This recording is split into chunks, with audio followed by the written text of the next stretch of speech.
Turn on the lights, feel the beat. Press and tails can't be beat. Join the crew, take your seat. Welcome to the wrestle heat. Now the first one, time to fly. Stories don't catch your eye. Talking champs till we die. The smoke's always high. Braun Breaker tosses Jey Uso back in the ring. Jey Uso looks done already. 23 miles an hour when he hits those ropes. And the super spear is landed. The badass to win back the belt. He has done it. Here's your winner and new Intercontinental Champion, Bron Breakker! And to think, wait. All right. Welcome to the Malapert Smart Podcast. That was from this past Monday night, October 21st. It's October 27th as we speak. Sunday night, I got Vlad with me. I got Robert with me. So we're just going to jump right into it today, all right? So we're going to do this Bron Breakker versus Jey Uso match from Monday Night Raw and all the interference from the Bloodline. So I was trying to show some slides while we were playing our opening bumper. But I'll go through it real quick, just what happened. But yeah, it was supposed to be Jey Uso and Jey Uso and Bron Breakker, you guys. And the Bloodline showed up because Jey Uso, butted his nose into Bloodline business on SmackDown the previous Friday. So here are the Bloodline to come and mess with Jey Uso. So Solo was there. Jacob Fatu was there. I got to describe some of this for some audio podcast listeners. But here's Jey Uso looking at them. They're in the audience. So their first appearance, they showed up in the audience. And the funny part to me was when Tonga Loa was on the other side and some audience member was like, patting Jey Uso on the back, like, encouraging him. And Jey Uso was like, what the fuck? I thought that part was really good. But, all right, I'm not going to go through it all, not through it all in detail. There's a link to the video in the description if anyone really didn't see this and wants to see it. But basically, here's the part where Solo got speared by Bron Breakker by accident. But, here's the stare down. The stare down that you guys were mentioning before we went on the air between Jacob Fatu and Bron Breakker. A lot of people online were saying this would be like a dream match between these two behemoths, I guess. But to cut a long story short, Tama Tonga Loa, caused a lot of distraction. General manager comes out to try to get him out, but I think Jacob Fatu attacks Jey Uso when the referee's distracted on the other side, and that leads to Bron Breakker's victory and regaining of the Intercontinental Championship. There you go.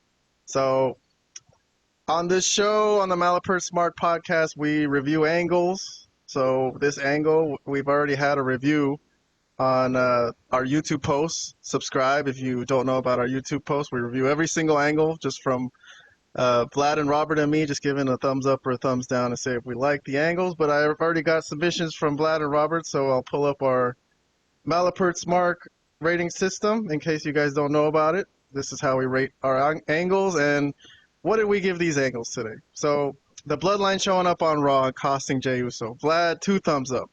Robert, also 2 thumbs up. Me, for some reason, I gave it a thumbs up. I don't know. I kind of expected it to happen. It seemed like it was a little predictable, but that's not the only reason. But anyways, I'm going to get some comments from my esteemed panel. I'll start with Vlad, the wrestling expert. So I'm going to put 90 seconds on the clock for you. If you want to use more time or less time, whatever you want to say about this angle before we move on and talk about how this program continues on SmackDown for the Bloodline. But go ahead, Vlad. The floor is yours.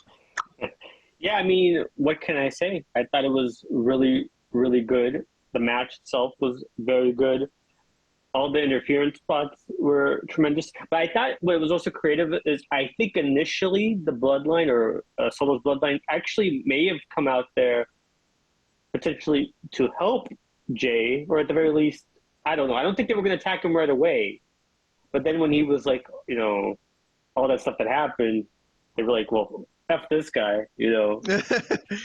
Oh, you Yeah. think they were actually like legitimately going out there to encourage him and get him on their side and join the bloodline? Yeah, well, I think they want him on their side, exactly. Or at least they did. And then they're like, forget this guy. He's, he's kicking us in the face. He's beating us up. We're trying to help this guy. Let's just, we're going to cost him at this point. And then But the anyways, moment with Jacob Fatu and Bron Breakker, were you all yeah. stoked about that or what? Well, yeah, I mean, of course, because it's two guys that I'm a huge fan of. I mean, that could be a future feud down the line. I mean, not right now, obviously, because they're two heels. But maybe one of them could be a face down the line. I don't know. And then it could be big money because both of them are great, tremendous. I mean, I liked it all. I liked that Bron won the title back. I mean, he never should have lost it, to be honest. But I guess if it kind of gets Jay back into this bloodline angle that's been going on with Solo and Roman and Jimmy, and obviously the rest of Solo's crew, it makes some sense. So I enjoyed it. That's that's all I got, really. It was just a really enjoyable match and an enjoyable angle. All right. Let me move on to Robert. Robert, also 2 thumbs up, so you really enjoyed this. On a Yes, Raw I that did. you said you had trouble staying awake for, but this was one of the parts that I guess you did catch. Yes. Oh, not because I was bored or anything. I was just really tired. And I tried 2 nights in a row and just couldn't watch the whole thing. But anyways, yes, I did love this. A lot to unpack here. So first of all, I think they made the right move putting the belt on Bron Breakker, but back on him. I think they never should have taken it off him to begin with, right? So hopefully the booking for Bron Breakker stays more consistent from this point going forward, but we'll see. Jey Uso, despite the loss, they still made him look very strong. So his stock didn't necessarily go down with this loss, at least in my opinion. Now, I didn't have the same perspective as Vlad as far as the bloodline coming in there to or support him or to not screw him over. I thought they did try to screw him over or at least distract him, right? Be a distraction for him. And in my mind, that from that perspective, I thought it was a really dumb move by Solo because interfering with Jey Uso's match. Because again, I didn't see it from that angle, from the way Vlad saw that. They didn't go there to mess with the match. I thought it was a dumb move by Solo because this pretty much guarantees Jey Uso teaming back up with his brother again, to go against the bloodline. So from that perspective, I thought it wasn't a smart move by Solo. That didn't affect my rating. Obviously, I still enjoyed this very much. And then that stare down, that looked like a tease for something that may happen later on down the line, a potential matchup between Bron Breakker and Jacob Fatu, and I'm looking forward to it. They're like the same guy. But yeah, I do agree with you, Robert. Yet another stupid move by Solo Sikoa and a long list of horrible leadership that he's mismanaged this bloodline that started off really hot. But yes, I kind of agree with you. I mean, I see Vlad's perspective that maybe, but I think from what Jey Uso said to the bloodline when he saw them face to face on SmackDown, I don't think they were on his side because he was making fun of, the Tongans and Jacob Fatu. Why'd you bring them in? We stayed away from them for a reason. So come on, I don't think they had an intention to be friends with him at that point. But all right, before I move on to how the bloodline angle continued on SmackDown, I did want to mention on Raw after the show, Vlad, I don't know if you heard about this, but there was a dark match on the after the show went off the air. So this was just for the audience over there. This was October 21st after Raw finished, and there was a match. It was for the Undisputed WWE Championship. It was Jacob Fatu against Cody Rhodes in a fucking Philadelphia street fight for the Undisputed. What the hell? For the Undisputed. This was a dark match Oh my god. So yeah, What? they say Why?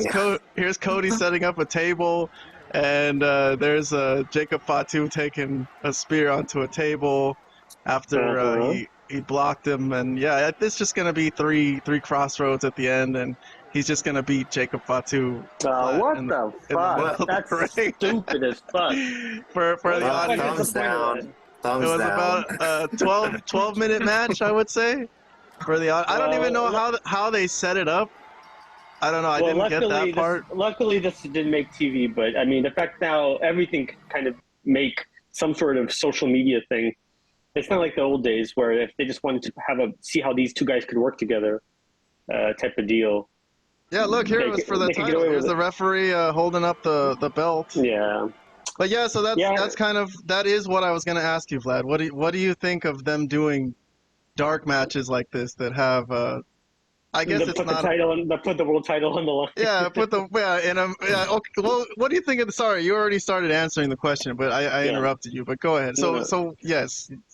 I'm not opposed to these two guys having a match on a dark match to see how they would work. I mean, it's happened throughout wrestling history, like house shows and guys working to see potential feuds or how things could potentially work, or already guys in a feud.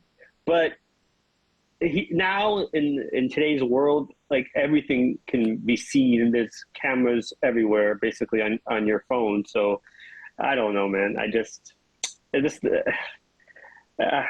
Traditionally, I would say it's fine, but just having Jacob Fatu lose like that with video in a Philadelphia street fight.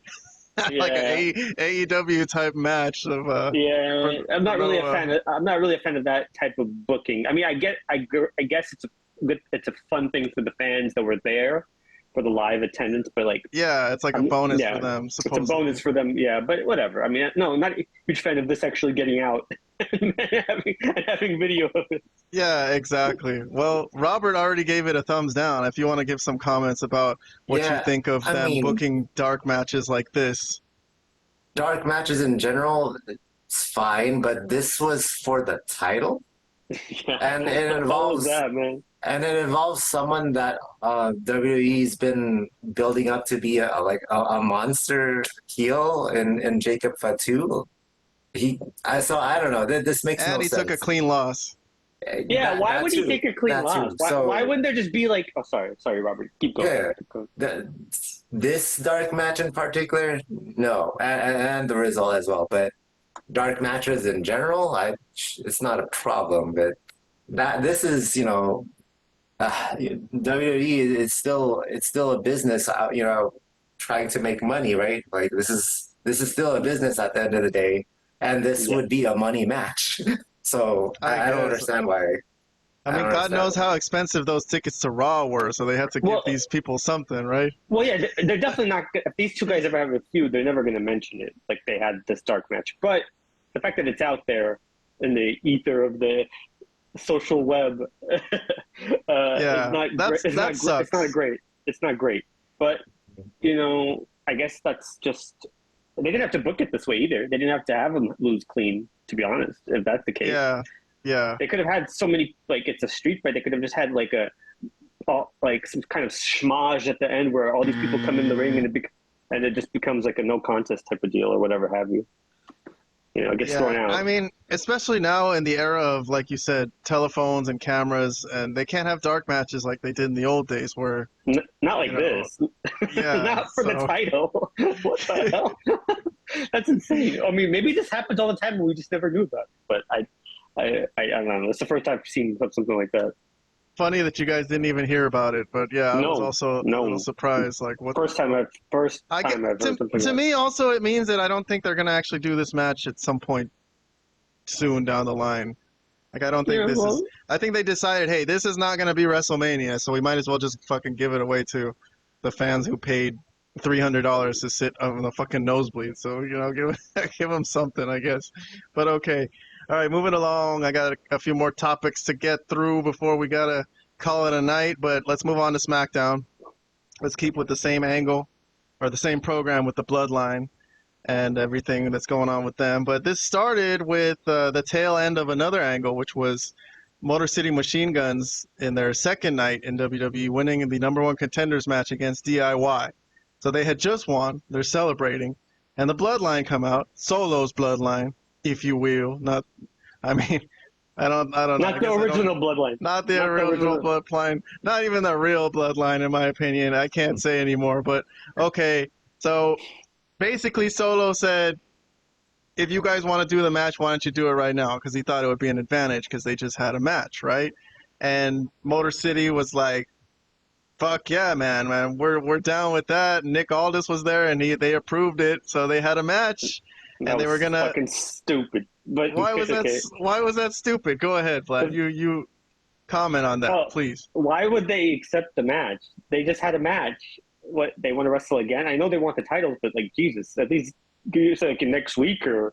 I mean, that's how badass they are, bro. I know for the no, come on, get the fuck out of here. They're trying to put them over, man. This is how you put someone over. Brand new. Actually, this is how you put them under, by making them look like they're fucking retarded. To be honest. Okay, so maybe they knew the other guys would come in and help them or something. Well, sure, yes, they knew, but not, it's supposed to be. If we're talking about kayfabe, they probably didn't know, So, I mean, I don't know. I didn't like that part of it. I'm not. I like these guys from their whatever, but no, I did not like that part. I liked it. I think it made him seem totally brave and awesome. But moving along. I disagree. It made him look stupid. All right, so what happened at the match? So obviously, if you guys don't know, if you haven't seen this video, by the way, I'm going to be skipping a lot of it. There's the link to the whole videos in the description below. But the Bloodline... Not the Bloodline, sorry, yes. Solo's Bloodline do try to interfere. So there comes Solo on the ring apron. First sign of interference because he is, watching out for his guys, Tama Tonga Loa in the match against Motor City Machine Guns. And then a hooded figure comes out and grabs Solo Sikoa and slams him into the steel steps. It's Jimmy Uso. All right, so Jimmy's there. And then the Bloodline gang up on Jimmy Uso. And they beat him up by the announce table, and then Roman's music hits, which has brought a really good picture of Jacob Fatu staring at the fucking entrance ramp, waiting for Roman. Superman punch. Roman comes in like a superhero, and there's a big scuffle between all the Bloodline and the old Bloodline, and then they fight off. They fight off, and they leave Motor City Machine Guns to have a fair fight in the ring, so they even the odds. Almost, but... Tonga Loa was going to get a steel chair and I guess end this as a DQ or just escape with the titles. No, and then another... The referee went down, so... The referee went down. Yes, yeah. Okay, you're right. So either way. But Jey Uso was also in Brooklyn that night with a mask and a hoodie. And he comes in, takes out Tama Tonga with the steel chair, reveals himself, and that leads to Motor City Machine Guns winning the WWE Tag Team Championships on their third night in WWE, I guess. Third match. Second night, third match. And then also, to round up the Bloodline stuff, Jay and Jimmy had a moment in the ring and they ended up hugging and making up. So, woohoo! And Roman was there too. And he looked at them all dramatic. I don't know why. Like, he should be happy. Like, this is very good news for them. You know what I mean? But, all right. Anyways, so SmackDown. October 25th, this whole angle with the Bloodline, the Solo challenges Motor City Machine Guns to have world title match right now. The match ends with Roman, Jimmy, and Jay thwarting Bloodline's involvement to allow Motor City Machine Guns to win the tag team titles. Me and Robert, 2 thumbs up. Vlad, a regular thumbs up. So not a bad rating. But me and Robert loved this, man. I was on the verge of giving this a fire rating. This was fucking like, the crowd was hot for this. I was hot for this. Yeah, dude, it was like exciting, man. It was like off the cuff. It was surprising. It was a match we didn't think we were going to get. So I loved it. 2 thumbs up. But I'm going to jump to Robert. I'm going to give you 90 seconds if you want to talk about SmackDown. Yes. I love this whole angle. And, I don't know much about the Motor City Machine because I know last week you told me a little bit about their history or at least how you knew them. So they're still new to me, right? But, props to them. Do you think they look like they belong as WWE World Tag Team Champions right Well, off the bat? I mean, the higher ups must have seen something in them. They must No, be I mean fans of based on their work that you saw in this match. What I did thought you they were think? good. I thought they were good. I mean, I haven't seen enough of them yet to really say yes for sure, but I thought they looked good for sure. So congrats to the Motor City Machine Guns. Now, the Jimmy and Jay reunion, that was predictable. Now, I just didn't expect it to happen this fast, their reunion. So this bloodline angle of or at least the original bloodline reuniting with minus Solo, of course. It's happening a little bit faster than I expected, but it's still Mhm. predictable. Nonetheless, this was a very enjoyable segment. I loved it. Yes, I will say before I move on to Vlad and give you some time to give your review that, man, I really dig how Triple H obviously respects these guys and just put them over based on their clout Well, and their history in TNA, which is pretty incredible because they've had so many like high quality like WWE level matches. Like they have done that somewhere else. They've proven themselves, and Triple H respects that, and I think that's dope. I mean, for a guy who didn't like Triple H growing up, I'm changing my tune on him a little bit because I think the Motor City Machine Guns, like I was saying last week on our podcast, me and Vlad followed them pretty closely in TNA from 2010 to 2012, and awesome matches with Beer Money. Really, really good, really clean, really exciting, and really just fucking solid workers. But all right, Vlad, thumbs up from you. Anything you want to say about this before we move along? Yeah, I mean, I thought it was really good too. I thought the Raw segment for me was just a little bit better, but both were really good segments. The only thing I don't like is the continuous like them coming out with like the masks. Like, dude, we know who it is. like, you guys don't even have to come out in masks anymore. We know it's gonna be Jimmy or Jay. Like, what is the point? That's a good point. It's like Even the commentators were saying, like, yeah, we know who that is, but we're just going to wait for them to take off the mask like, so it'll be we can dramatic. see his eyes. We can see his eyes. I'm like, yeah, no shit, dude. Who else looks like that? But anyways, yes, that was a little thing. But overall, though, this was, good stuff. It was, like you said, the crowd was hot for it. They were going crazy. Obviously, the reunion got a really huge pop. Them hugging, the brothers. And obviously, it sets up what we've all been talking about is like some sort of Survivor Series War Games type match, right? Or I mean, I'm assuming that they're going to also bring back Sammy, but we'll see. Maybe not. I don't know. And obviously, Paul Heyman's going to come back at some point to really, bring they need the wise man back. They need that direction. But anyways, otherwise it's been great. I mean, this whole angle has been really good. I've enjoyed it thoroughly. And nothing else to add. I mean, it's tremendous stuff. Good stuff. All right, well, we'll come back to WWE and SmackDown in a little while, but I do want to jump to AEW for one segment here, for one angle, because we're going to have to we did discuss the whole whatever invasion angle. It's not really an invasion, but I guess you could say it's Moxley's crew or the Blackpool Combat Club, who were already in AEW, but they're trying to take over. And we did a whole long segment, a long discussion about it last week. It was turned into like a half an hour segment. So if you want to go back and listen to that, it was a important segment. It was a new angle, so we had to like kind of delve deeply into it. And this one, not as much happened, so I'll just be a little quicker about it. If you guys want to watch the whole segment, I think the whole involvement of Moxley's crew and all these AEW guys who are trying to defend AEW from them was really short this week on Dynamite. It was only like 7 minutes. So it started with these guys. They open the show, and everybody who's team AEW or all raw loyal to AEW, they're waiting outside for Moxley's crew, right? They show all of them, like all these guys from last week. Private Party, Top Flight, Conglomeration, Daniel Garcia, all them guys. So they're waiting for them, okay?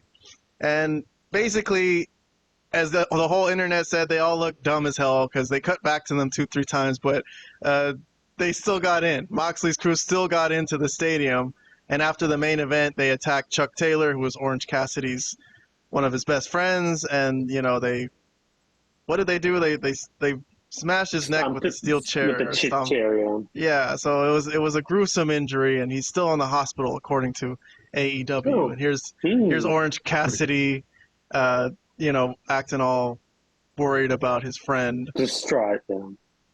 Yes. So, all right. Let me see what reviews we got for this angle today. I mean, I didn't really go through it. The link to the whole video I got in the description nowadays, so we don't have to go through our summaries so in depth. But I got a thumbs down from me. Okay, so I didn't like this. Vlad, for some reason, gave it a half thumbs up. So he kind of liked something about this. I don't know what. Well, I guess we'll get some clarification. Yeah. And Robert's at a 0, so he's indifferent. He didn't give it a thumbs up or a thumbs down. Kind of maybe uneventful to him. I don't know. We'll get some clarification from him also. But my thumbs down was just the obvious of how silly these baby faces look waiting outside in the parking lot the whole time, only for it to not matter at all. And I've heard the argument said that, you know what, instead of looking at it like these guys were dumb, I guess you could look at it and say Moxley's crew was clever and outsmarted these guys and still got in around them somehow. I don't know. To me, it didn't look good for these guys at all, who are already look at this crew. Look at who they are. I know. Well, are you kidding? Outside of Mark Briscoe, they haven't been so bad until now. I wouldn't watch any single one of these people outside of Mark Briscoe. But in this feud, they all haven't been so bad. I mean, they've been cutting promos, like Top Flight and Evil Uno. But why? Why are these people cutting promos? Well, they've been fighting back. All I'm saying is they didn't look as bad as they did in this episode. They look really bad in this episode. But okay, they didn't look bad when Maria Shafir was choking them out. They didn't look bad when they were getting their ass kicked the previous week. They've always looked bad. Well, Vlad, you're acting like you're the one that gave this a thumbs down. I gave it a thumbs down. Where's your thumbs up coming from? The overall angle deserves a thumbs down, multiple thumbs down probably. But I'm saying, I don't know. I guess I felt there was some sort of pity thing here. I don't know, because I just felt that they're trying something. They're trying to do something with Orange Cassidy, and they're trying to do this with like this invasion angle, and at least it's something. But obviously, there's a lot of holes in this thing, and I realize that, and of course, I'm the first one to bring it up. I mean, the whole group really doesn't make any sense. What they're angry about, what they want, who they're feuding with. All of it is just ridiculous. It's beyond me. I mean, well, maybe you were grading on a curve because of the rest of the show. Maybe there was nothing else to give thumbs up. Oh my God, you're probably right, because the rest of the show was way worse than this whole thing. But Orange Cassidy, I guess they're trying to make somewhat into like a serious character now. Like he's not smiling anymore. Yes. He's not doing anything. He's just like, oh, he's upset now, and now his friend Chuck Taylor, who I thought we had seen the last of. I guess he's an agent there now. I don't know what he does. He had to retire. He had a bad injury in a match, and eventually he was forced to retire. So yes, he's working in production. Or whatever. Yeah, he was wearing the AEW shirt and the headset. So like, oh God, they have this guy doing something for them.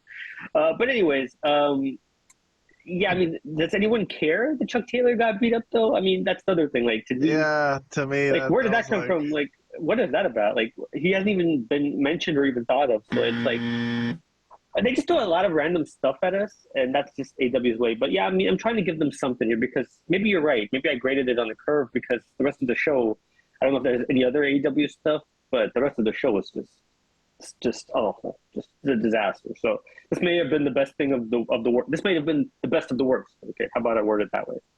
All right. Let me jump to Robert.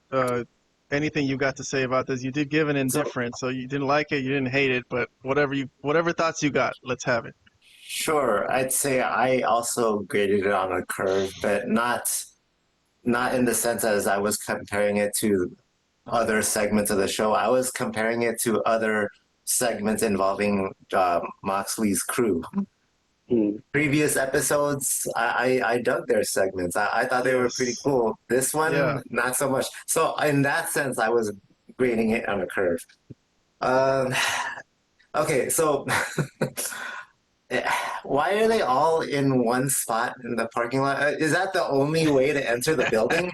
Yes. I mean, It's really, like, AEW. It's I mean, probably like just there probably is only one place to enter this I 2,000 seat They were all just stadium. staring at like, the parking lot like, wait, when they get let's here, all motherfuckers, wait let's till all they group get up in this one spot because this is the only spot where they could possibly enter, right? Yeah, it looks like a photo Okay, shoot. if it was me, if I was being serious about it, I'd have everybody else that's on Team AEW split up.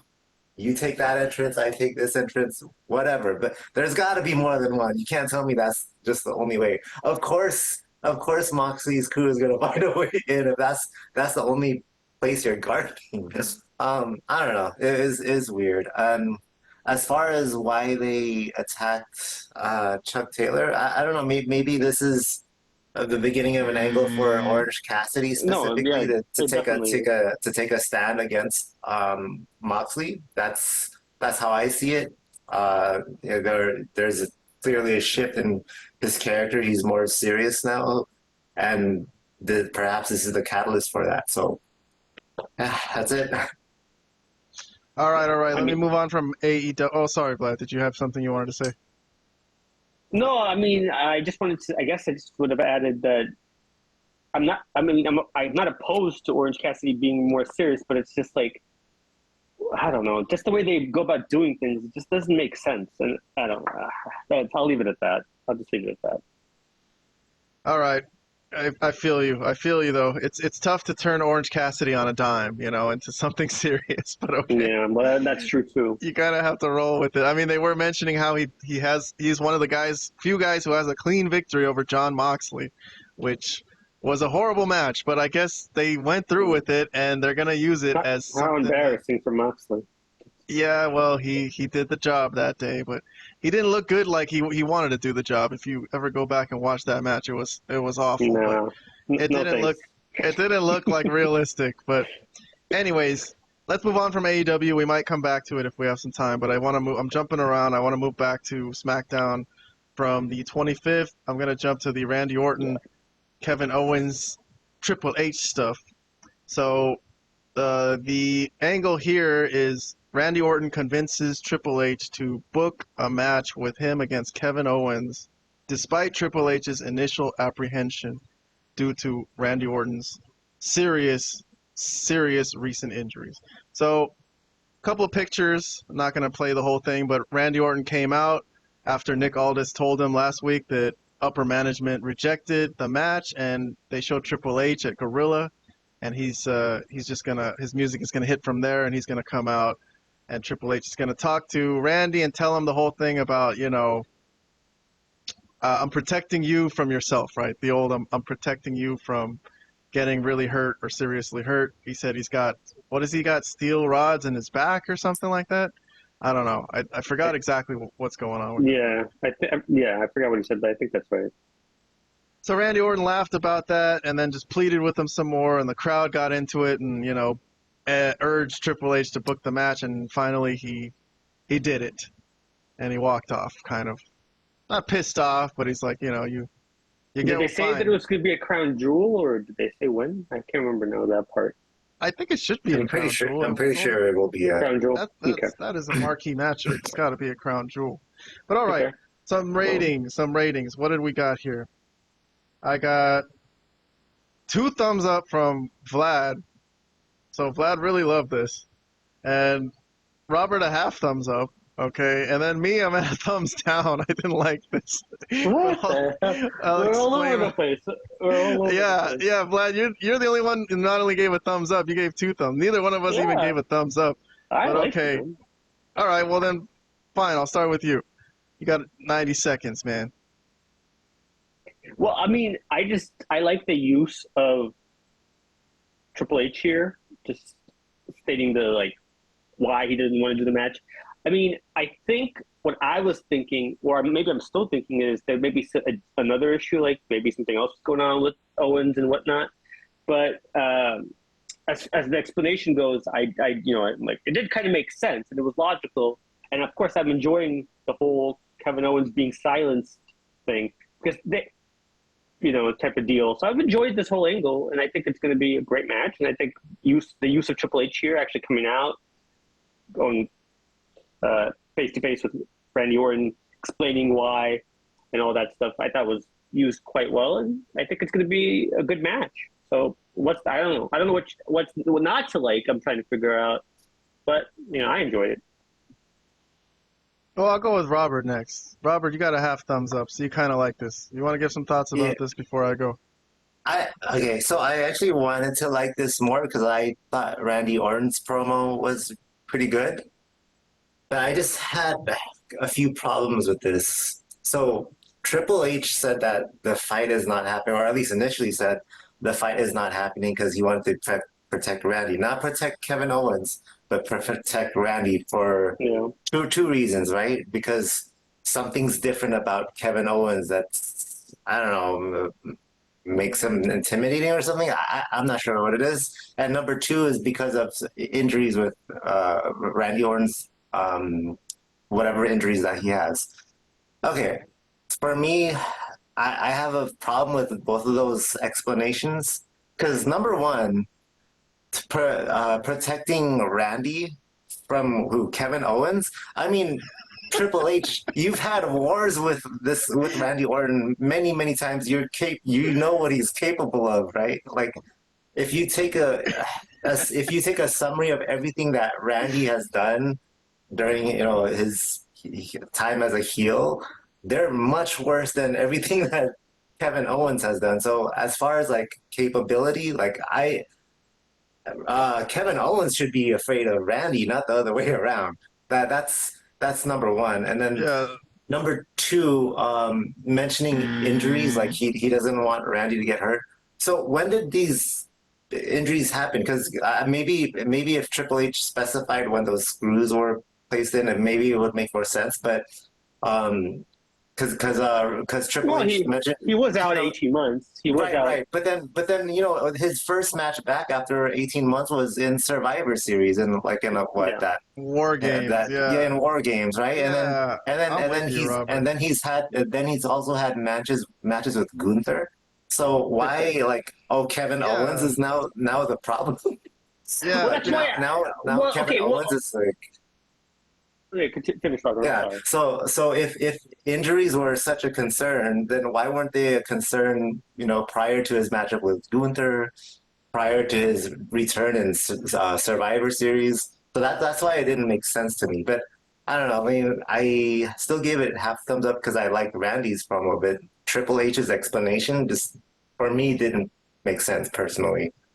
Yeah, I'm with you, Robert. I'm glad I'm completely with him. I don't even have to explain much of my explanation for my thumbs down. But yeah, in general, I don't like the whole I'm protecting you from yourself. Well, then why are you a wrestler, dude? And also, yeah, if Robert's right, if he has this serious injury, why is he even fucking out there and cleared to wrestle?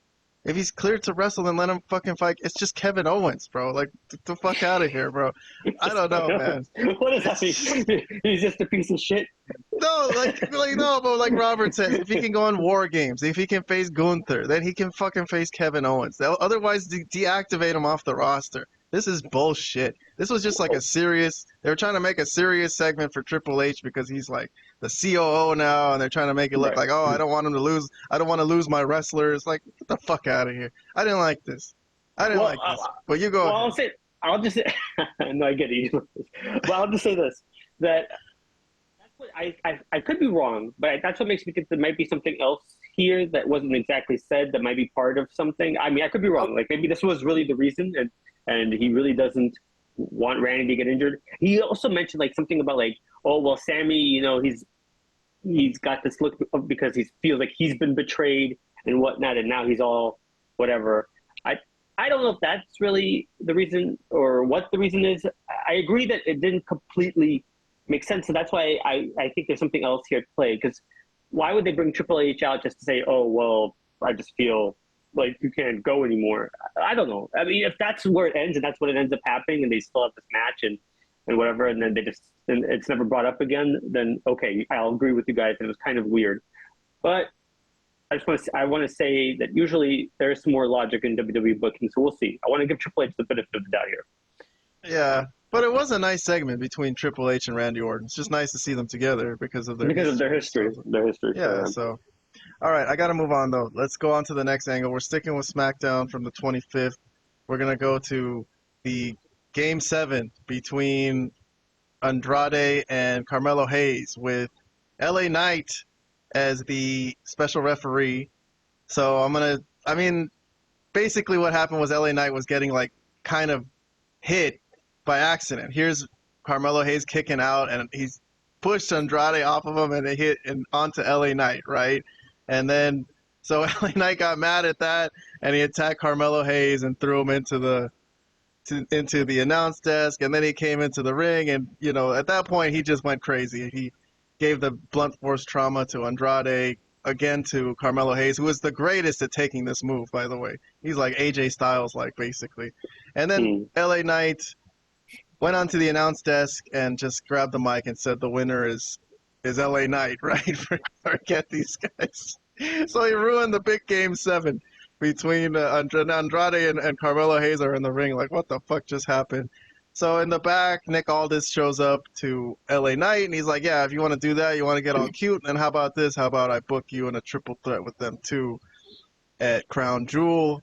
And LA Knight was kind of like, yeah, that's a little tough, but okay, I guess I'll do it. He wanted to look cool for that minute where he kicked everyone's ass, but it did backfire in his face. But let's see some ratings for this angle on this day. Game 7 ruined by special referee LA Knight.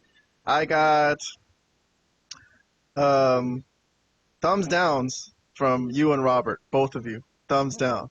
And for me, thumbs up. Fuck Andrade and fuck Carmelo Hayes, bro. I didn't want to see no Game 7. I thought it was hilarious. That LA Knight was doing. I was like, oh my god. When I was watching him just ruin the match, I was like, this is fucking great. So yes, thumbs up for me. But Vlad, you got a minute. I'm just switching the clocks now to a minute on the. Sorry, my bad. Oh, did you want me to sing the song? Malapert theme song. Sorry. 1 minute on the clock. All right. I'll start with Vlad. You didn't like this, so you go ahead. I'll keep it short. I mean, I think they just made Andrade and Carmelo look like here they made these two guys look like pieces of shit. Why?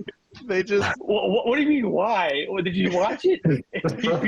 He beat them both up. Well, they weren't expecting the referee to fucking attack them, so it was kind of surprise to them, I think. And then he goes out and he says, "I'm the winner of this Game 7." Which made no fucking sense. But because he was just supposed to be the referee.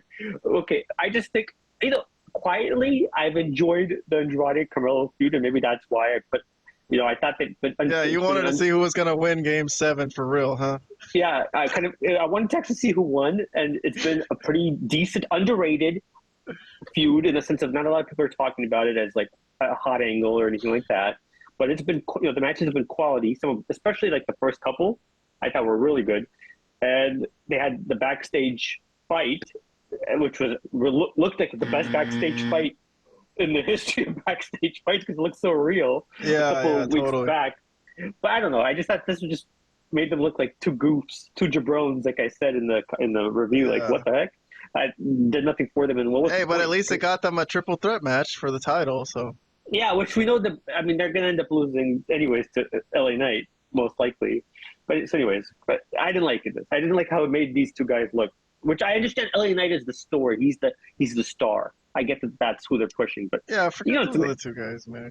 I know, but you don't have to make them look like complete idiots and jabrones. Like it's how they're not gonna. Nobody's gonna take them seriously as contenders for the U.S. title if you treat them like that. It's stupid. All right, Robert, thumbs down from you. So, yeah, pretty much the same as what Vlad said. Now, I didn't hear the last maybe 20 seconds of it, but I wanted a clear, definitive winner. Like, I mean, you dragged us along through 7 matches, and then with no That's closure. why I thought it was hilarious. I don't know. I just didn't dig it. I wanted to actually see closure on this, and there wasn't. So, I mean, that's it. That's all there is to it. Yeah, They pull the rug exactly from under right. you guys. Yeah. Yeah, they've been going for weeks with this angle, basically, and just to have this as the finish to it is insane. All right, well, let me move on to my next angle, sorry, which I'm going to jump back to Monday Night Raw. I'm jumping all around here, but this was back on the 21st, almost a week ago now, probably a week ago if you guys are listening to this on Monday morning, hopefully. But I'm going back to Bronson Reed and Seth Rollins. So they both want the match as of last week. They were both pleading with Adam Pearce to make the match.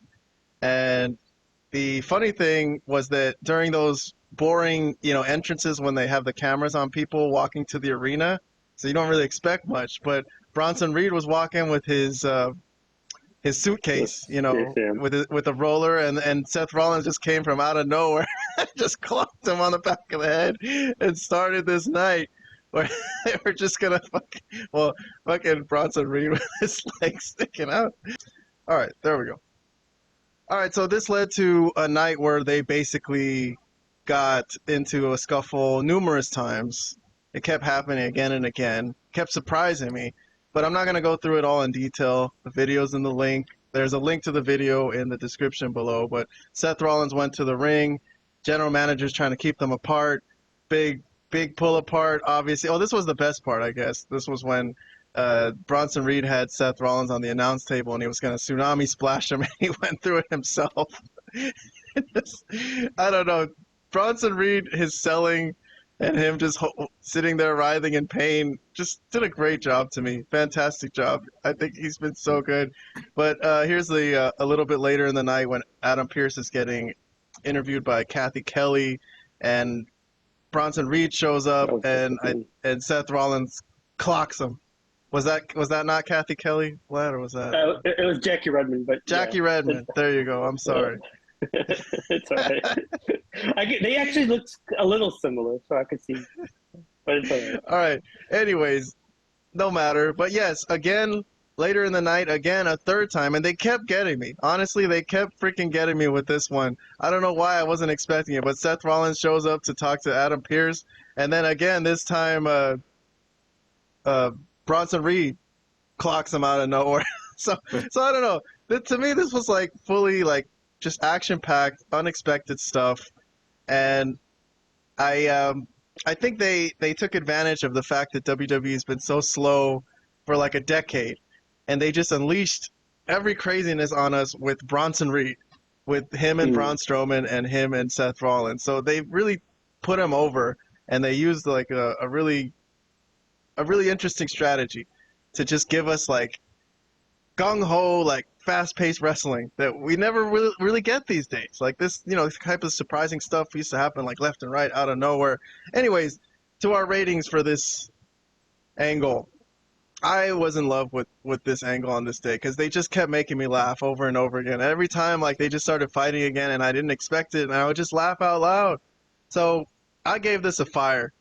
I gave this plus 5 points today. Yeah, this was my highest rated. I don't know. I mean, I know you think they're just fighting and they've already done this. You mentioned that in your comment with Braun Strowman, but I don't know. I just really liked how surprising it was and how just natural it felt. So I gave this a very good rating. Right, and then Robert, 2 thumbs up. Vlad, thumbs up. So slightly different ratings from all of us. But I'll start with Robert. So I'll give you a minute. You gave a 2 thumbs up rating to this angle on this day, whatever you want to say about it. All right. So number 1, no dancing from Seth Rollins on the way to the ring. He didn't wait to just hear the crowd sing. In fact, he cut them off.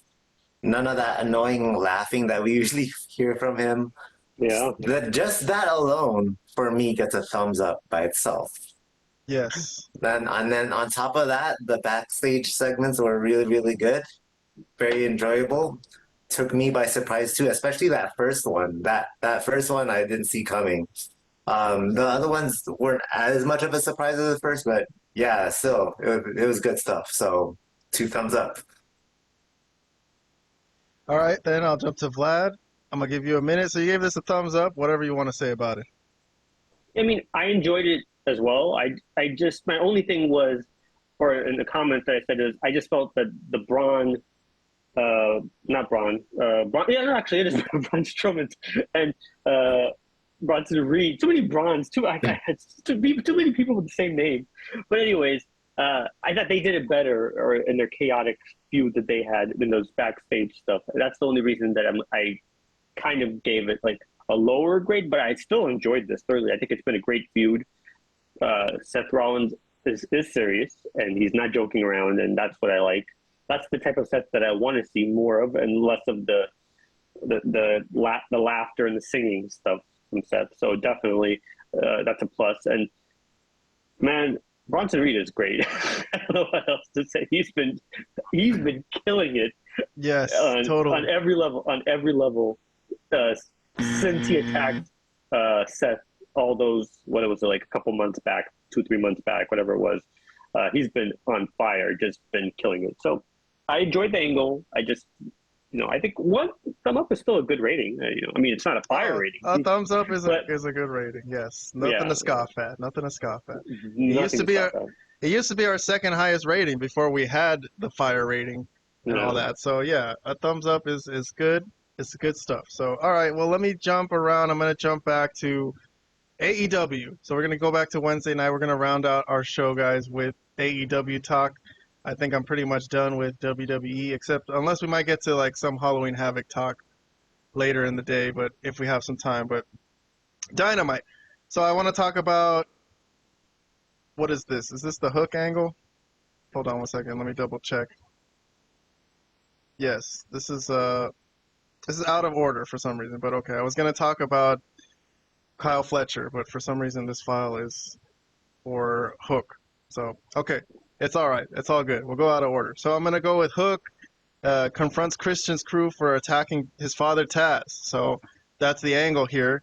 We didn't know who it was, but this angle started blending with the other angle we were discussing, where the AEW loyalists or defenders are out there in the parking lot waiting for Moxley's crew, but instead Christian shows up, and Christian and Nick Wayne, of course, his son, and I guess his squeeze, Mama Wayne, I guess. And then Kip Sabian is also going to come into this storyline, who has been following Christian around for weeks, very weirdly, and we haven't had any closure on that. But Christian follows Kip Sabian to the ring. So Kip Sabian goes to the ring, and Christian follows him there. And then we get like a video on the Titantron where, well, sorry, not Titantron, that's a WWE thing, the big screen, whatever. And it's Hook coming to the arena. And they reveal here, like this, that they found out who attacked Taz in Pittsburgh, and that it was Christian's crew. And they just, like, say it. They don't show anything. They don't show any videos. Like, I found out who it is. It's fucking Christian. And I'm going out there to fucking deal with this. So he goes out there, and he's going to start fighting with the patriarchy. And then Kip Sabian, I guess, low blows Hook and joins, seemingly joins Christian's crew. So I was hearing thoughts about this from other podcasters saying that, did they bring Kip Sabian into the patriarchy because of Killswitch's injury or his illness or whatever, or was this the plan all along? But anyway, so they beat up Hook, and I think Christian gave him the Killswitch onto his Money in the Bank contract or whatever he has. So, all right.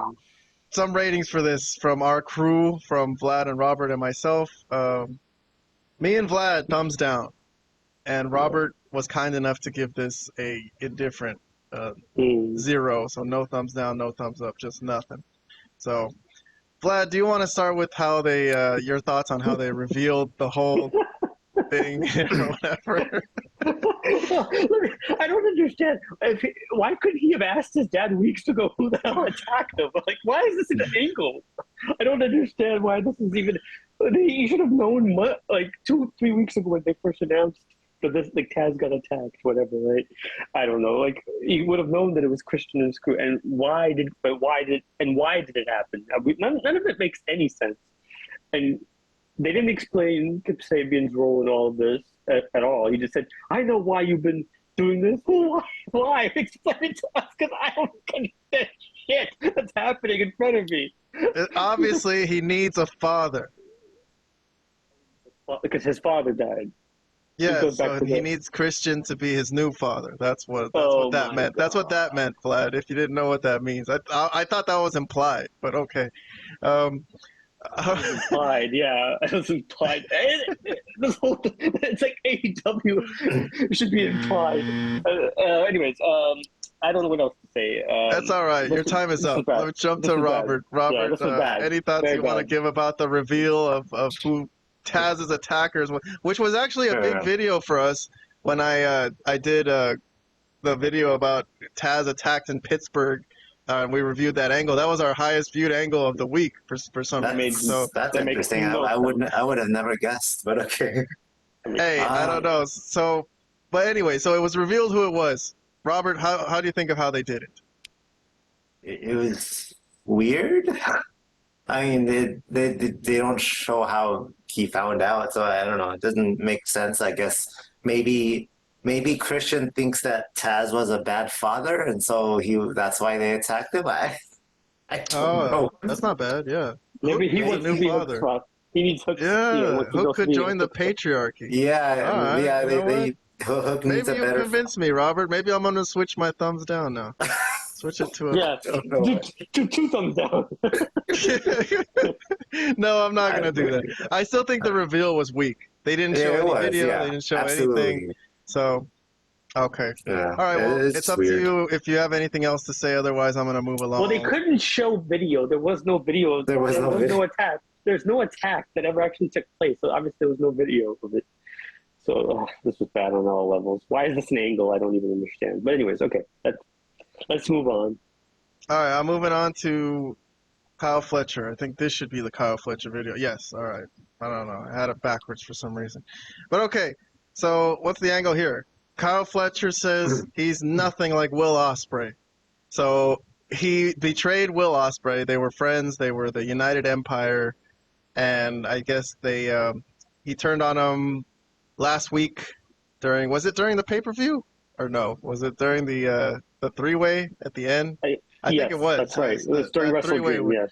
Wrestle Dream when Ricochet and Takeshita and Ospreay were having a three-way, and then Kyle Fletcher came and finally betrayed him after months of being with him, although he was with the Don Callis family. So he comes out and he cuts a really crazy promo and he shaves his head, I guess to show that he's nothing like Will Ospreay. So, because I guess Will Ospreay has blonde hair, so he wants to be.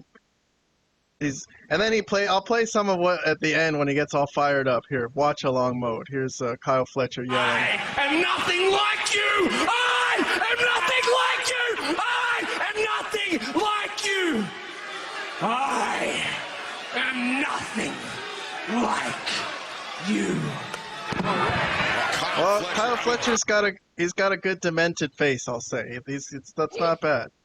That's not bad. Let me see if I could find an image of him being demented that I could pause on for the YouTube viewers. Demented. There you go. That's good. That's like it. Yeah. It looks pretty crazy there. Yeah. All right, so let's hear some ratings for this promo that Kyle Fletcher cut, explaining his hatred for Will Ospreay all of a sudden. Vlad and Robert gave it a thumbs up, so you guys liked the passionate promo. I gave it a half thumbs up. I kind of liked it, but I don't know. There was things about it I didn't really like. But okay, I'll start with Vlad. Vlad, you said this was one of the best things on the show, actually. So Yeah, this is the only good thing on the show. There was nothing else. They gave us nothing but like this promo. I thought, I've been a fan of Fletcher for a while now. He's surprisingly, his look is great. He's starting to bulk up and actually look like a wrestler. The hair cutting, I actually thought the hair actually helped the character, to be honest. The blonde hair type thing that they had going, the blonde bleach hair is what I'm trying to say. I thought it was actually made him look more heelish, but if they're trying to make him look a little bit more like gritty, maybe okay. And I thought he really cut it because in Passion promo, they stated, hey, I think I'm better than Ospreay, and that's why I did it. He's been holding me back. So kind of explaining why he turned on him here was actually an explanation that made sense to me, which is never the case in AEW. And I was so proud of Fletcher for delivering something that made sense. I thought he was great here. I actually thought about giving it 2 thumbs up, but I'm like, but the rest of the show is so bad. I'm sorry, Kyle. It's only going to be 1. But overall, I really enjoyed it. The hair cutting thing is the only other thing that was a little bit like, I don't know about that. But otherwise, great stuff. All right, Robert, you want to give any thoughts on Kyle Fletcher's promo? So my big takeaway from the promo is that Kyle Fletcher is nothing like Will Ospreay.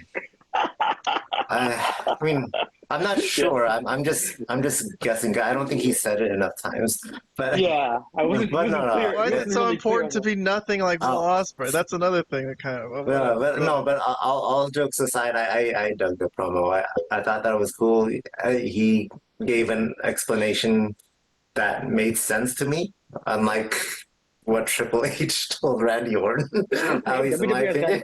problem too. So this actually made sense, and he sounded good. He looks like a it looks like he has a fitting look for a heel. So and he has history with Will Ospreay, so this is Oh yeah. a natural feud to occur. So I dug it. All right, then. One thing I will say about this, totally like not important, but I watched the collision before this Dynamite. And basically they sent Kyle Fletcher out there to do a promo where he said, I'm not going to explain why I that's right. attack Will Ospreay until Wednesday. So that That's was the right. whole promo on Collision. So, That was Really? that was something. That was Interesting. so Yeah. that I don't know, that might have like took away from like my enthusiasm for this, because I'm like, well, this better be really good. Hey, that's better than Tony Khan's making an announcement that he's gonna make an announcement next week. Yeah, I That's true. promise I'm gonna explain myself, but not tonight, not on Collision. Well, he kind of did a good thing not doing it on Collision, because no one would have seen it would have been wasted on Collision, exactly. Yes. All right. Well, moving along. Last angle before I move on to some honorable mentions. We're gonna do the MJF and Adam Cole thing because we started that last week, so I guess we'll get an update on what's going on with this. I know. I'm not gonna get into too much detail. Again, I'll repeat that I'm putting these videos, links to these videos in the description if you guys haven't seen them, just so we don't have to summarize so deeply. But quickly, a couple of images was Adam Cole was going to come out to talk, I guess, supposedly about MJF. And he got interrupted by his crew, the Undisputed Kingdom, Roderick Strong, Adam, right, from the old days. And his crew come out and they impassionedly tell him, you know what, we want in on this. If you're going to go after MJF, we're going to be with you, right? We hate him just as much as you do. And then MJF comes on the big screen and he's getting a massage from this huge booty girl, I guess. Come on, man. That's ridiculous. If she's a masseuse, then I'm a basketball player. Yes. So basically MJF tells him, look, last week he was like, you're never getting this match with me, but now suddenly if any of you win 3 straight matches, then you'll get the match with me. So I guess he changed his mind. And Undisputed Kingdom are like, all right, they shake hands and hug. They're like, all right, cool, we got our mission. So they accept the terms. And I guess Kyle O'Reilly was looking on from backstage from the old Undisputed era. I don't know why he cares, but okay. Ratings from us. This was, I think, a unanimous thumbs down from all 3 of us. Yeah, thumbs down, thumbs down, thumbs down. Me, Vlad, and Robert. All right, who wants to go first for our last album? Angle. Why do I keep saying that? Last album. And wants to have this make a musical later on. Yeah, they should do it. AEW. AEW should be a musical. That's why. That's what you're thinking. All right, Vlad, Robert, you can go first. I'll go first if you want. Or whoever wants to go first. I don't care. I'll go. You go first then. All right. Well, I mean, I don't know. I mean, what else can you say? It's a kind of a repeat of last week when Is it? again. Well, in a sense, it's more of the same. I mean, MJF isn't there, and he's just Yeah. he's having this pre-tape that they can't do anything with because it's just these guys just talk about, oh, we want to kick MJF's ass, and he did this, and These guys were the heels. They were, that's why this whole thing doesn't make any sense. They were the heels a year ago, and MJF was the face. So none of this really adds up. Like, why is this continuing? Like, why is it going on? And why isn't MJF showing up to work? Like, they can't do like a live satellite interview with this guy at the very least. I get it. Okay, I hear he's filming a movie or something. Okay, fine, but goddamn it, Tony Khan pays this guy well enough to at least show up and be part of this hideous angle. If he's going to be a part of it, can he at least be there live, even if it's like on a satellite interview or some sort of thing, type of deal? I don't know. This was bad. All right, Robert, please elaborate on your thumbs down as well, please. Oh, okay. I actually don't remember giving this a thumbs down. Actually, I thought I gave it a 0. Oh, really? Did I write it? Maybe I incorrectly copied it from your thing, but okay. If it's an indifferent, fine. No thumbs down from you. My bad. Sure. Because I think in the previous week's segment involving MJF and Adam Cole, I probably gave that like a half thumbs up or whatever. Because I at least enjoyed MJF's promo in that one. This one, not so much. So there was nothing really I didn't hate it, but there wasn't really not anything here for me to enjoy. So that's why I gave it a 0. Mm-hmm. Not fair. Yeah. All right then. Me in particular, I'm like Vlad. I'm not really so upset about the satellite thing. I think I'm more upset about just the fact that how the angle turned on a dime. Like I like the thing that he was saying before about I'm not going to give you your match. I'm not going to give you the satisfaction of fighting you. And then now, okay, if you win 3 matches, fine. So I don't know. Just kind of it's not so good to me. It's just not a good angle. Not a good program so far. Sorry. MJF, this is a fail. A rare fail for MJF, but okay. All right then. 10 angles we did today. I'll mention a couple of honorable mentions, all right, before we head off the air and say goodbye to the internets. But this was a Judgment Day, and I'm going to mention Carlito from Judgment Day. So, Judgment Day, who've been having tough issues. Raquel and Liv are having squabbles with Rhea Ripley and Nia Jax, so they're all like kind of flustered, and they went to the back, and I think Raquel got annoyed at Carlito, right? He's like, well, what do you do here exactly? And Carlito's like, well, I bring the cool, you know what I mean? And he's like, all right, you know what? I'm going to fix this. So that's where his new gimmick comes in. I guess now he's the fixer, right? So he's going to fix everything.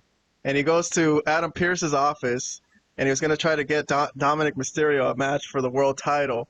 And he bumps into Damage Control, which I guess was a little bit of a controversy, right? Vlad, did you guys hear about this? I didn't hear what he said to them, but yes, I heard there was a controversy. What did he actually say about them? Well, he saw Kyrie and Io walking by, and he goes, "Man, I need to learn Chinese." Because they're Japanese. Yeah, I actually did hear that. So I don't know. I guess Asians get offended when you miscategorize them. Exactly. I thought nothing of it. I did hear that, and I slightly laughed, but I didn't even give it any mind, honestly, after that. Well, anyways, on top of that, he's trying to get Dominic a match. Seriously, he's like, I need to get Dominic a title match, and eventually convinces Adam Pearce. Like, Adam Pearce is like, all right, if Dominic wins his match next week, then I'll give him a title match. So Carlito was successful as the fixer, and. What did you guys give this for ratings? I guess I gave it a thumbs up. Vlad also gave it a thumbs up. Robert said he slept through a lot of Raw, so I don't remember that. Yeah, you didn't catch this. So all I'll say is that was not cool. Yeah, I think he got a lot of shit for that. So he probably had to apologize and take sensitivity training and stuff. But look, I'm not Asian. I mean, Robert, maybe you can. Do you care? That joke that he made.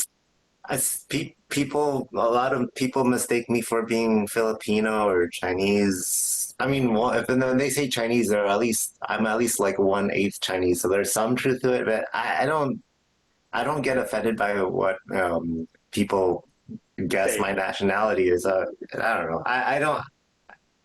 If I was awake during that segment, right, and I watched it, I would have gotten a laugh out of it. I wouldn't see anything controversial about it personally. Yeah. Yeah, I mean, people at my work literally call me white boy all day, which I'm not really white, but okay, I don't really care. Like, I guess I look white, so okay, I'm not gonna get offended. But all right, my last honorable mention, my other one, is from NXT. My only mention from the Tuesday night NXT this week was Lexis King, Robert, who was trying to get into this whole Heritage Cup thing, which is a round by round matchup, and he needs a corner man, and he can't find a corner man. And Ava, he asked Ava, like, can I get a corner man? Can you get me a corner man? And Ava's like, no, that's not how it works, you know. And Lexis King is thinking that he can't get anybody to trust him because they think of his father, and they're like, well, you must be like your father. So this was my favorite moment from NXT this week, which was when he was kind of getting sad and mopey about how he can't find a partner. And I'm gonna play a little bit of it for you, Vlad, if you want to listen to Lexis King and Ava. Nobody trusts me because they think I'm just like him. Oh, you wouldn't get it. Everybody loves you guys. I'll stop wasting your time. You wouldn't get it. Everybody loves your family. And Ava's like, what the fuck is with this depressed fucking guy? You guys just don't get it, man. Your family's loved. My family's not. Well, he has a point. Yeah, that was kind of really silly to me. But anyways, as for NXT, this is a week in review show. This we're supposed to be covering up till the 27th because it's Sunday night right now. I didn't really watch NXT Halloween Havoc. I didn't have time. I was at work. I would have liked to, but I guess we can cover some results. You guys want to read some quick results? And Robert, Yeah, I guess you can comment. Robert will be the only one that's probably excited. Well, Tony D'Angelo and Oba Femi had like a tables, ladders, and stairs match, and from what I heard, Tony D'Angelo won the match again. Oh my God! What So the fuck? I have comments on that. It's so weird because he's Tony D'Angelo is cheered as like the baby face in this feud, right? But Yeah. he had help from the family during this match, and that's unusual for that to happen for a baby face. Usually it's the heels that are need interference, right? So I don't know. I think that's odd, but I did love the match though. But Oba Femi's been being totally heel and awful to them, Right. on the weekly show. So kind of it's all right for the babyface to cheat when they're being like totally wronged and stuff. So I think I that's guess all right. It's very unusual to see. That's what I'm saying. all right. Our quick hitters: Julia and Stephanie ended up beating Cora and Roxanne, so that was to be expected, right? And I guess that new girl Zarya showed up after the match and licked her lips, right? She was licking her chops at getting at these guys, I guess. Oh. So, all right. Was she actually licking her lips, or is that? That's what I read. He I didn't had- see any of this, but from what I read, she was licking her lips. So maybe she's getting ready to eat these people. But I see it. I see it. but all right. This one Vlad doesn't care about. Fatal Influence. So they ended up getting the women's North American title off of Kehlani Jordan, right? It was a gauntlet match. Right. Mm-hmm. They had to face Robert all has a three of comment, them. I think. Mm-hmm. Yeah. Yeah. So the odds were stacked against her from the beginning because in order to keep the title, she had to beat all three of them one at a time, which is not fair. But okay, so Fatal Influence won. Like, what do you do? Like, I mean, the odds were stacked against Kalani to begin with, so I don't know. Yeah, and then That's okay. Fallon Henley from Fatal Influence is the new NXT Women's North American Champion. And then the same girl, Zarya, I guess, showed up after that match too, and she attacked Fallon Henley from what I read, I guess. So, Yeah, she attacked all three of them. Oh, damn. I thought she was licking her lips again. okay. But I guess not. All right, another thing, Tatum Paxley appeared, and she had been abducted by Wendy Chu on on Tuesday night, right? Who stuffed her in a crate. And so I was looking at Impact Wrestling because Wendy Chu was on Impact on Thursday, and I was wondering if she would have Tatum Paxley like held hostage in her locker room or something. But they didn't mention it at all on Impact. So I guess, and also the night before this, Wendy Chu was on Bound for Glory, and she was attempting to make history. Wendy Chu, she was going to be the first WWE wrestler to hold TNA Gold if she won the TNA Knockouts title, but she ended up losing, so she didn't win. Her and Rosemary ended up losing that match. So Tatum Paxley, I guess, somehow escaped Wendy Chu, and then she ended up asking Ava for a match with Wendy Chu. So that's going to happen, and it's going to be a casket match, Vlad, just so you know. So I don't even know what the hell you're talking about right now. You're either talking Chinese or Japanese, whatever Carlito's into. I don't even know what's going on. All right. Well, you might as well be speaking in Farsi at this point. All right, let me just rattle off a couple more then, since you're not caring about. But Ridge Holland defeated Andre Chase, Robert, in the ambulance match. I know. Okay, so there was an ambulance match, and he ended up winning. So good. Also, Bully Ray was in the audience, and Ridge Holland ended up disrespecting him, right? I guess he kind of interrupted him while he was talking. So then the main event was Trick Williams against All Ego, Ethan Page, and Trick. Yeah, who won that? Trick ended up winning. Yeah. Trick ended up winning. Yeah. And then the post-match afterbirth was Ridge Holland attacks Trick Williams. So I guess he's the next so that's going to be the new challenger. Yeah, and then who saved Trick from Ridge Holland was Bully Ray. Is that right, Robert? I just read this. I mean, I'm like, did someone just write that down? So Ridge Holland did attack Trick Williams at the end, but eventually Ethan Page, like they basically double teamed him.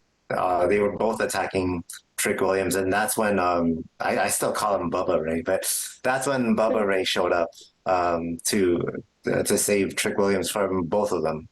From Ethan Page and Ridge Holland. Okay. All right. Well, you actually watched all of Halloween Havoc, Robert? You just left it on and watched it? I didn't really pay much attention to the Ridge Holland match, the ambulance match, but everything else I did watch. Yeah. All right. And you enjoy it, huh? You enjoy the NXT, do you?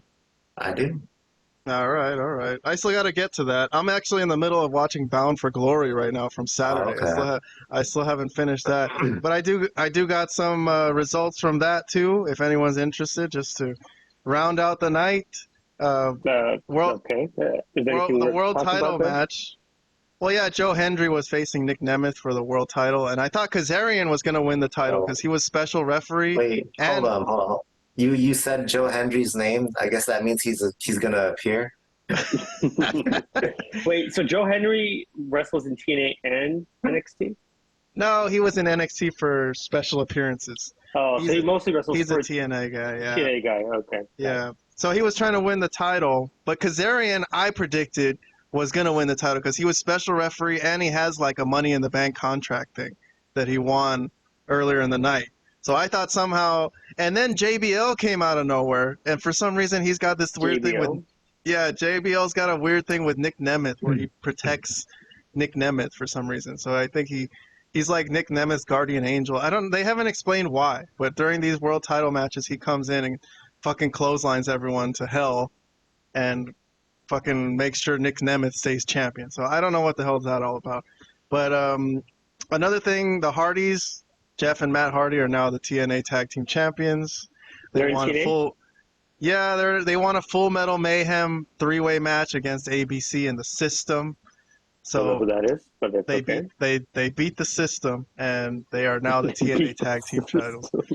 And you can't beat the System. That's impossible. Speaking of defeating the System, Mike Santana also defeated the System. He defeated Moose, a member of the System, Moose who had said that he was going to beat the hell out of Santana and quote unquote make him trust the fucking System, but he ended up losing. So Santana got over on Moose there. So those were some of the big matches. This is Santana from AEW, the guy that was in AEW before, right? Yeah, dude, the great feud he had with Moose. To me, that was the feud of the card on on that card. So that Yeah, was the match I was most looking Moose, I forward know. to. I'm surprised Moose has never been in WWE because he actually looks like a guy that could be there. But yeah, surprised he never made it down there. Yeah, big fan of Moose. My favorite theme song in wrestling.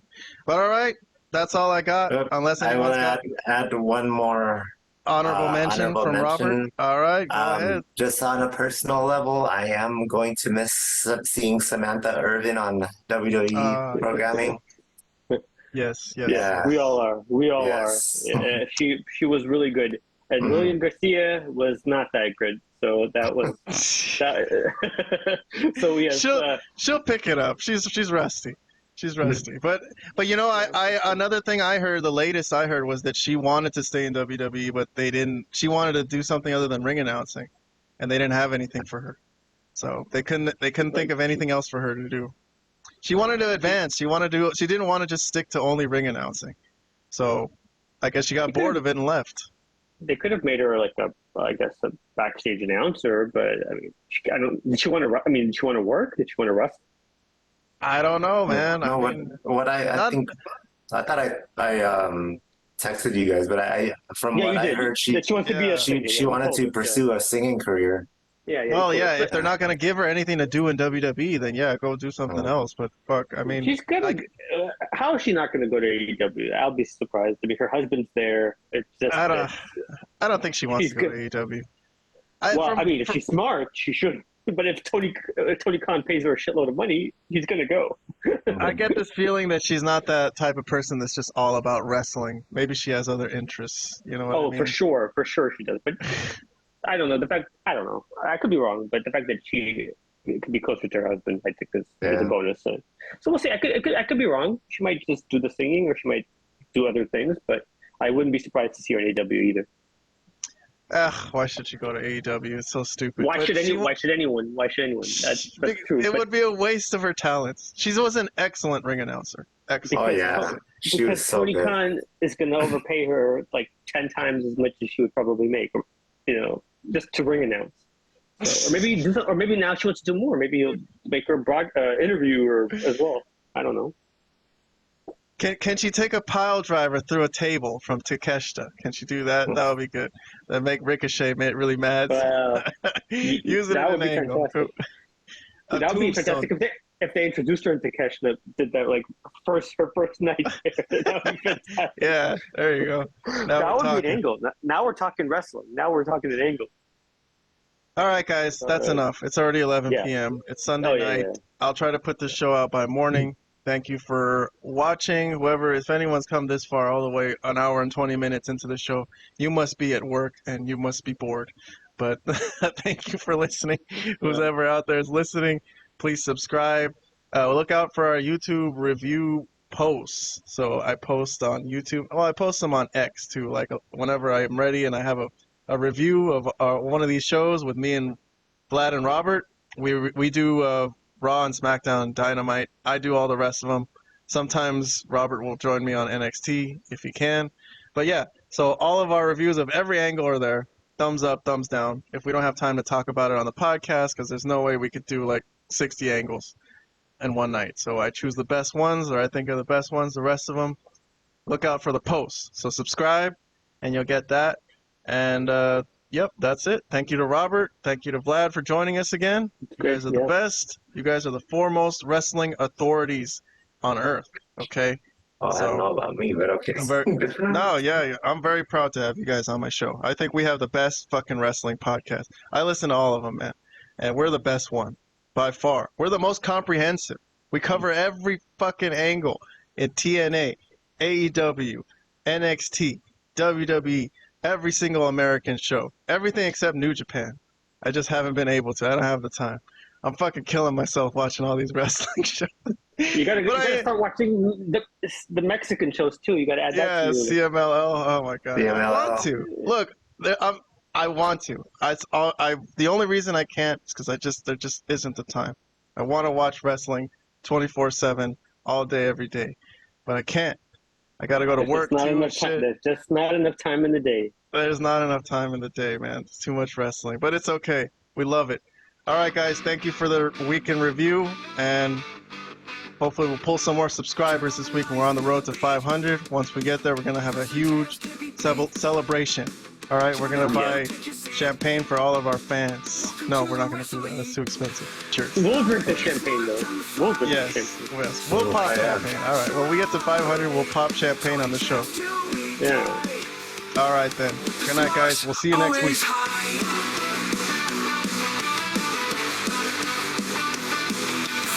So we say, heroes rise to and sway. In the ring, night and day. Wrestling talk, come and stay. Now the birds fly, time to fly. Stories don't catch your eye. Talking champs till we die. The sparks always high.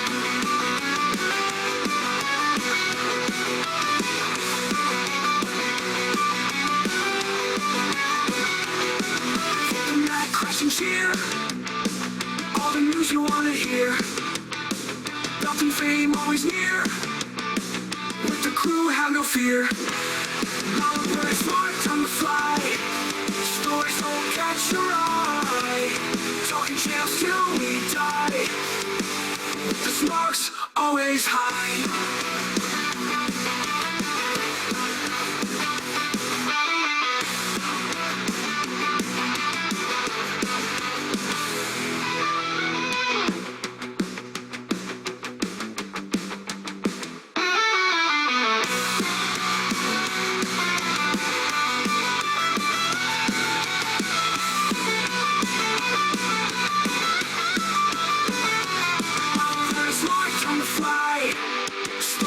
Catch your eye, talking champs till we die.